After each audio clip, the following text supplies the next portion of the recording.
So this was supposed to be a double unboxing from CGC, but unfortunately we had a little snafu with FedEx. But with that said, one package has arrived and we are going to unbox it in this video. Stay tuned. Reggie here, your friendly neighborhood bodybuilder and comic book collector, and I want to welcome you to another one of my videos. In this video, we are going to unbox a package that has shown up here at the house from CGC. And as I mentioned in that brief intro, this was supposed to be a double unboxing in which I showed you some books from Chris Claremont's signing, as well as a sketch that was done by the legendary Mark Bagley. But unfortunately, there was a little snafu with FedEx, and so the sketch from Mark Bagley will not be here for a few more days, but we do have a couple of books that Chris actually signed for me, and we're going to check those out in just a couple of seconds.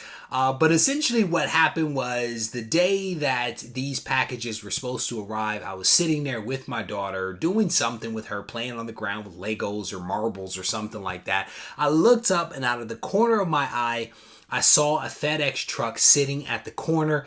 I saw the driver with a map, and then before you know it, they stuck the map back in the visor and took off around the corner, and it hit me. It hit me that was probably my delivery, and the person could not find my house and decided to just go on with their route or just give up. So here we are with one box. But thankfully the UPS man actually came through for me, so we are going to open this thing up. And I know exactly what is in this box because I actually had an opportunity to go down to CGC I guess maybe a month ago, and actually interview Chris Claremont. I literally had a day and a half to spend with him to ask him all types of questions, and I literally slid my books down to him and watched him sign these books. So I know exactly what is actually in this package, and I'm excited. I'm excited to actually have these books back. And if for some reason you have not seen the interview that I did with Chris, I definitely want to encourage you to check it out. It is actually here on the channel. If you search for Regie Collects Chris Claremont, you should be able to find the two-part video series that I actually did with him down at CGC. So a little bit of packing material there, and this is pretty cool. So we're gonna let's start with this book first. And these are cool. These are cool. This one both of these books were actually already CGC'd, but I had Chris sign them, and then I believed that they cleaned and pressed both of these books for me. And so I think in both cases I was able to get a little bit of a grade bump on these books, and I was actually pretty strategic about these books, and I'll tell you what I mean. So this first book is X-Men 94, and this actually came back at an 8.0 with off-white to white pages.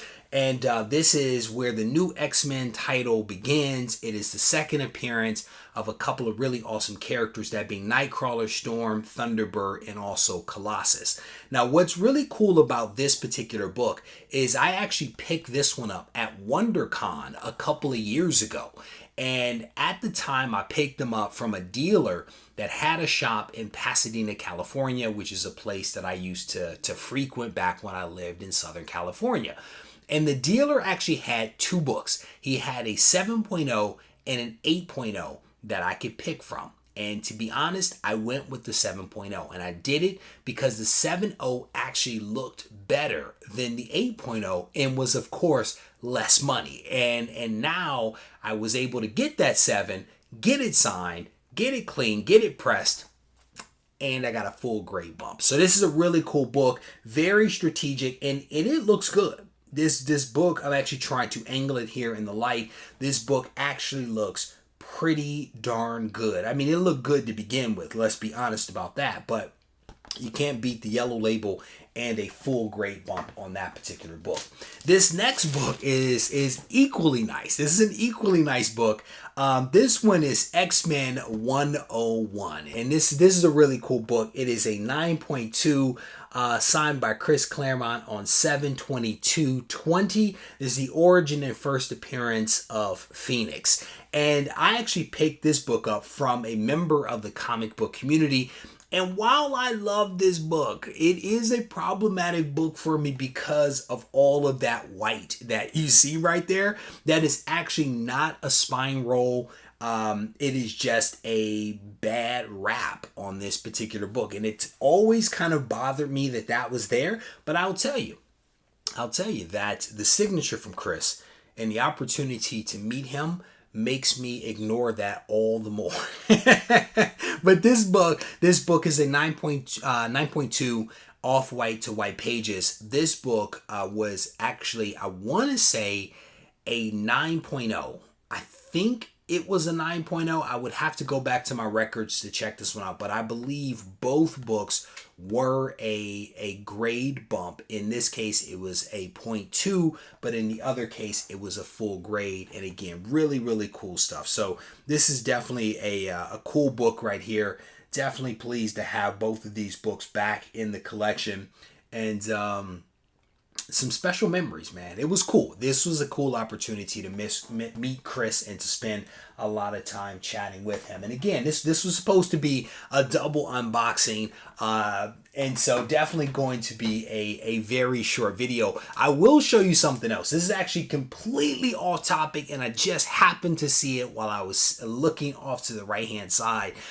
This is a book that I'm actually reading that I really enjoy. It is a new title from Boom Studios. We Only Find Them When They're Dead. And this is Al Ewing's newest title from Boom Studios. If you have not read this, I definitely encourage you to check it out. It is a fantastic read.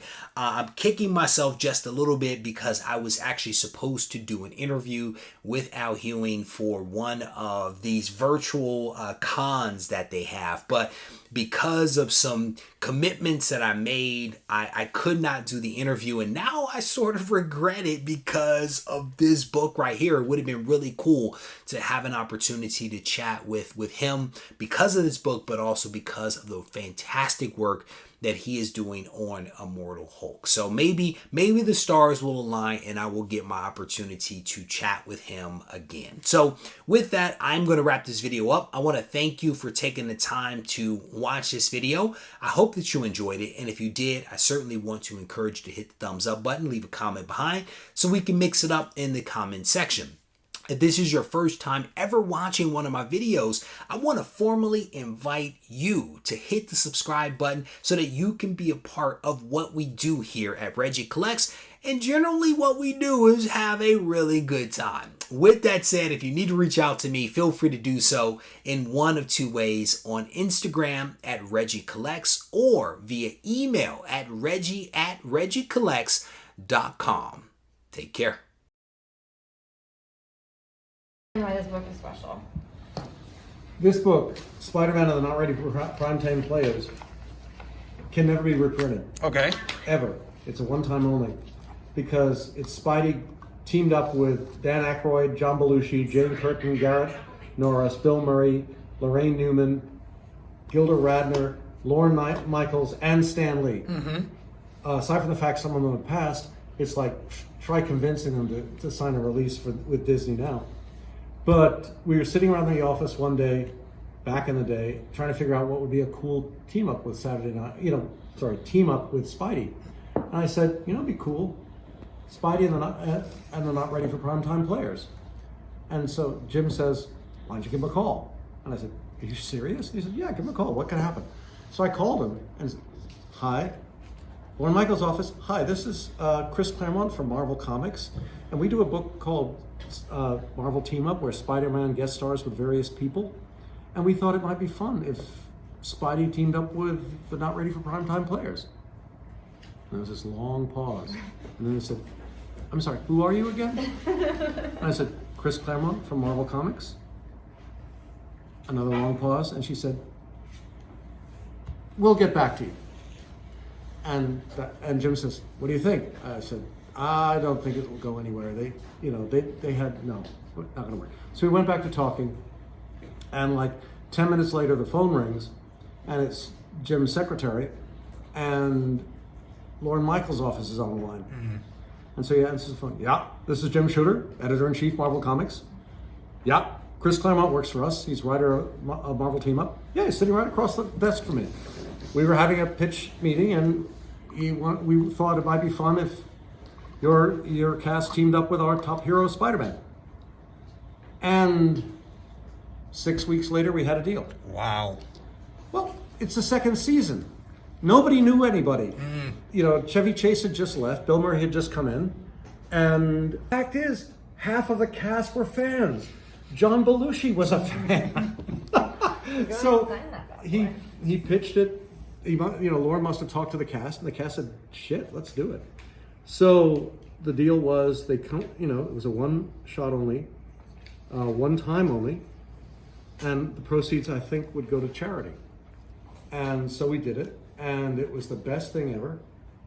And so I'm at home working, and I got a call from the shooter, how soon can you get down to the office? And I said, I don't know, because I'm sitting there in my gotchas writing. He said, why? John Belushi will be here in a half hour. Oh, wow. I'll be there in 20 minutes. Oh, wow. Got showered, dressed, grabbed a cab, got down to the office. John Belushi walks. And you have to explain that you lived at the tip of Manhattan. I lived at the very top of Manhattan, 215th Street. So it was not, and fortunately it was not rush hour, but I made it down there. And literally 5 minutes later, John Belushi walks in. Wow. And it's like, oh my God, John Belushi. And he's going, oh my God, Marvel Comics. Yeah. And we're all sitting there, and it's like, I don't believe this is happening. So one of the staff, Patty Cochran, walks in, takes one look at him, scoops up a yardstick, and assumes the samurai position. John scoops up a yardstick, and does the same. So we had 30 seconds of samurai dueling. And, John comes in, this is so good. And I said, oh, thank God, John, you have no idea how hard it is to write comedy.